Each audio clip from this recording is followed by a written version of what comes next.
So yun, ito na nga pala mga ka-idol yung ating part 4. Yan, dito na po tayo magkakabit na po tayo dito ng piston ring. So tapos na po tayo do sa part 1, part 2, part 3 sa cylinder head po mga ka-idol. So dito naman po tayo, ituturo ko sa inyo kung paano po magkabit ng block at paano po magkabit ng piston ring mga ka-idol. Ito po ikakabit natin bagong piston ring. Bago po to, original po, HGP po yung brand niya. Original po mga ka-idol. So ikakabit na po natin itong mga ka-idol. So nandito po yung first ring at saka second ring po mga ka-idol at saka yung mga oil ring po. So unahin lang po natin dito mga ka-idol ay yung oil ring na tatlo po mga ka-idol. So unahin, yan, nilagay na po natin yung tanso at tapos yung dalawang oil ring po sa gilid mga ka-idol. So yan, okay lang naman po mga ka-idol to magpanapat tong oil ring sa baba.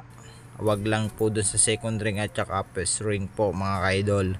So sunod na natin tong second ring po mga ka-idol. Ito po, yan.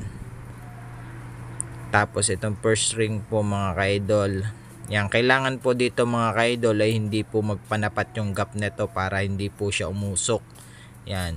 So magkasalungat lang po siya mga ka-idol. Hindi po siya magkapanapat.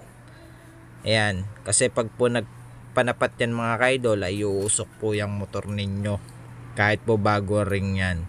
Yan, nilagyan na po natin ng langis. Syempre lalagyan natin ng langis yung liner ng block para once na po pag pinanda na po natin mga ka-idol ay hindi po siya gagahit, hindi po siya magkatama.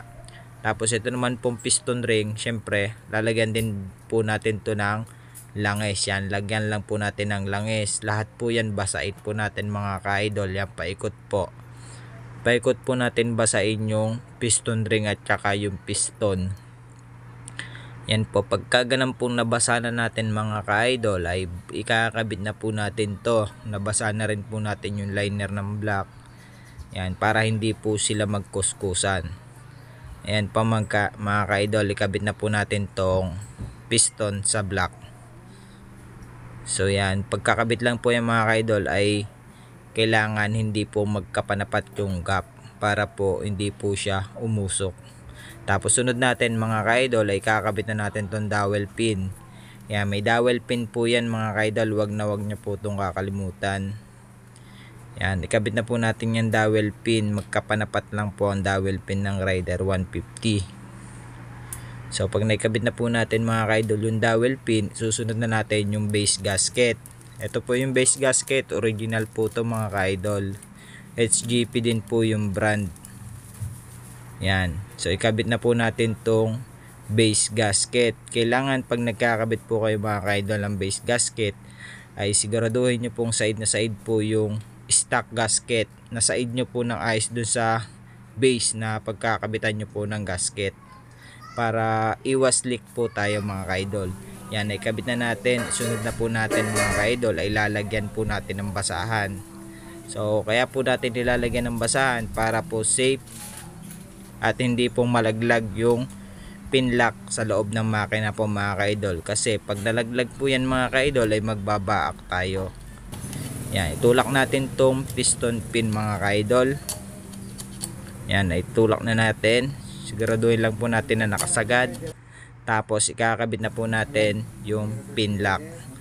Ito po yung sinasabi ko mga ka-idol, huwag po itong malalaglag sa loob para hindi po tayo magbaak ng makina. Kaya po natin nilalagyan ng basahan para safe po. Ayan po yung pin lock. Kinabit na po natin mga ka-idol. Gumamit lang po ko dito ng precision para pantulak po sa pin lock. So pag naikabit na po natin mga ka-idol ay tanggalin na po natin itong basahan at tapos isalpak na po natin itong block. Itulak lang po natin mga ka-idol. Wag nyo lang po kakalimutan syempre yung timing chain po mga ka-idol. Kailangan isuot nyo po yan bago nyo po itulak. So yan, itulak at ipasok na po natin yung timing chain.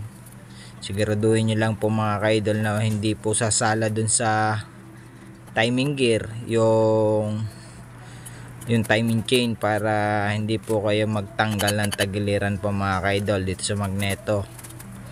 Yan, so siguraduhin lang po natin mga ka-idol nakasagad. Tapos pag nakasagad na po mga ka-idol ay ikakabit na po natin tong dalawang nut dito mga ka-idol sa dalawang gilid. 10mm lang po yan.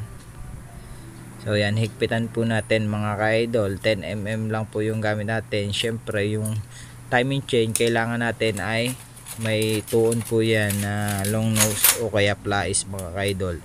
So higpitan na po natin tong dalawang 10mm dito sa gilid. Pinapalapat ko lang po ng ayos mga ka-idol. Yan, pinukpok po ng kahoy po. So yan, wag po kayong gagamit ng matitigas na pamukpok mga ka-idol, yung katulad ng bakal, para hindi po magkatama yung block. Yan, ikabit na natin at higpitan natin ng mabuti mga ka-idol. Tapos next natin mga ka-idol, itong top gasket nga pala, ikakabit na natin to. Kung gusto nyo pong gumanda-ganda yung takbo mga ka-idol, ito po, tinanong ko po yung may-ari kung gusto niya na maganda-ganda ng konti ang hatak. Ayan, nagbawas po tayo ng base gas, ng top gasket po mga ka-idol. Tinanggal po natin yung dalawang gasket para gumanda yung kompresyon niya. Ayan, nilagyan lang po natin ng liquid gasket paikot at saka sa kabila po. Yan, para hindi po siya sumingaw. Tapos kakabit na po natin tong cylinder head po mga ka-idol. Ito na po yung cylinder head nating hinasa at kinabitan po ng bagong valve seal. Ito po yung part 1, part 2, part 3. Ito po yung cylinder head na ginawa natin. So dito nga pala mga ka-idol, pag po naikabit na natin tong cylinder head, so ituturo ko naman po sa inyo yung kung paano po magkabit ng camshaft at kung paano rin po mag-timing na Raider 150. Kaya hanggang dito na lang po mga ka-idol yung ating video. Sana may natutunan na naman po kayo sa akin shinare na video sa part 4 po ng ating Suzuki Raider 150. So hanggang dito na lang po mga ka-idol. Kung may natutunan na naman po kayo sa akin shinare na video, bago po ang lahat, kung bago pa lang po kayo sa akin YouTube channel, please like and subscribe at huwag nyo na rin po kalimutan i-hit notification bell para lagi kayong update sa mga video ko. So yun lang mga ka-idol, maraming salamat. God bless sa inyong lahat. Abangan nyo po yung part 5.